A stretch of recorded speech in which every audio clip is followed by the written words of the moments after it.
hemen gaude. Euskal Herriko kulturaren plaza nagusietako baten, Durangoko azokan. Araban bagare, Gipuzkoan bagera, Ziberun bagire, ta Bizkaian bagara.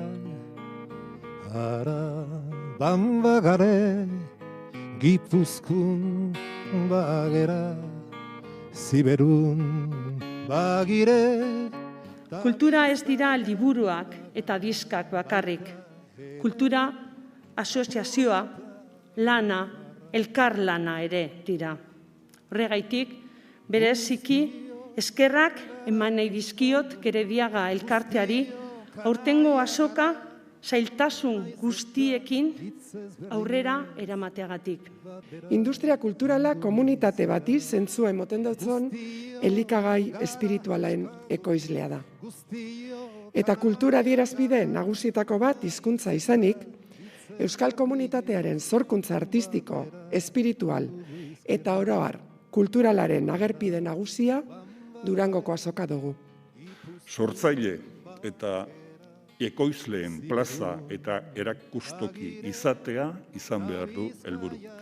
Eta ezin ahaztu dezakegu euskararen normalizazioan kultur edukiek ekiten duten ekarpena. Durangoko azoka kultura eduki horien erreferentzia nagusia da. Aurtengo azoka bai bada. Bada azoka garai ilunetatik hasi eta garaian garaikora, baita aldirik zaienetara zein pandemia garaira ere egokitzen baldin bada. Bada azoka Gerediaga elkarteak hainbat eragile, laguntzaile, babesle eta norbanakoekin lankidetzan ideiak partekatu eta elkarrekin hobetzeko egiten baldin bada. Bada azoka bertan gozo lokartu barik egokitzen, hobetzen eta berritzen baldin bada. Beraz, hala baldin bada, bada.